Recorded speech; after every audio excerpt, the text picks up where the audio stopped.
जैसा बीज बोता है वैसा ही फल पाता है। ऐसा कुदरत का नियम है। सुख को बांटना चाहिए। जैसे फूल के साथ कांटा भी होता है। कांटा फूल की रक्षा के लिए होता है। अगर कोई बुराई भी करता है तो भी धैर्य से काम करना चाहिए। कई बार कई जगह ऐसा भी लिखा है, नेकी कर जूते खा, मैंने खाए तो भी खा। कुछ लोगों का ऐसा मानना भी है। हो सकता है किसी को धोखा हुआ हो। हर धोखे के पीछे इंसान की अपनी कमजोरी होती है या आलस होता है। कहावत असली यही है, नेकी कर कुएं में डाल, नेकी करके उसे भूल जा। गंदे आदमी की तरफ मत ध्यान दे। हर तरफ के इंसान दुनिया में है, कुछ अच्छे और कुछ बुरे। कुदरत ने इंसान को ईमानदार ही बनाया है। जब कोई अच्छा काम देखता है उसे अच्छा लगता है। जब गर्मी में ठंडा पानी किसी कुएं से पीता है, एक बार उसके मन में ध्यान आता है कि पेड़ के नीचे पानी का कुआं लगाया है। काम में भी ऐसा ही होता है। अच्छाई देखकर इंसान का मन पिघल जाता है। उसका मन भी करता है कि मैं भी कुछ जरूर करूं। खासकर जब इंसान बड़ी उम्र का होता है तो ईश्वर की बहुत याद आती है, क्योंकि एक समय बाद उसे हर हालत में जाना होता है। चाहे राजा हो या रंक, सबको सफर करना होता है। किसी का सफर आसान होता है, किसी का मुश्किल होता है। करना सबको पड़ता है।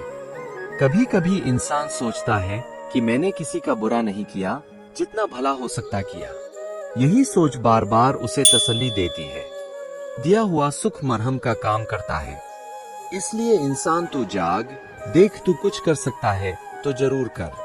सुख न भी दे मगर दुख भी किसी को मत दे। यह भी एक सूत्र है।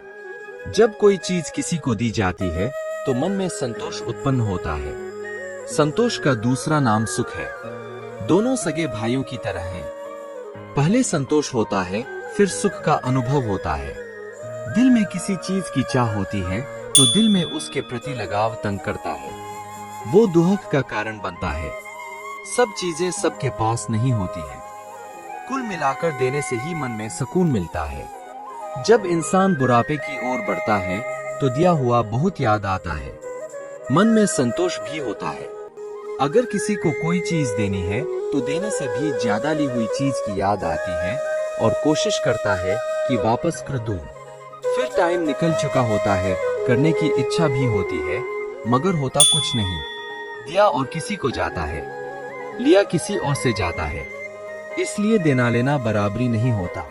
इसलिए सबका साथी और साथ देने वाले बनो। हमें सभी के साथ मिलजुल कर और साथी बनकर रहना चाहिए और अपने कर्मों का फल स्वीकार करना चाहिए, चाहे वह सुख हो या दुख। और हमें सभी जीवों के प्रति दया करुणा करनी चाहिए और सात्विक आहार लेना, जैसे कि फल, सब्जियां और दालें, शरीर को पोषण प्रदान करता है और लंबी आयु के लिए उपयुक्त है।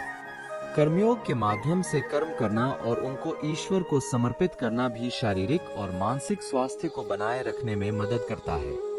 ध्यान और प्रार्थना के माध्यम से मानसिक शांति और स्थिरता प्राप्त की जा सकती है, जो आयु को बढ़ावा देता है। उत्साह और संघर्षशीलता में विश्वास रखें, क्योंकि वे आपको आगे बढ़ने में सहायक होते हैं। अपने सपनों की दिशा में कदम बढ़ाने का संकल्प करें और उन्हें पूरा करने के लिए प्रतिबद्ध रहें। जय श्री कृष्णा।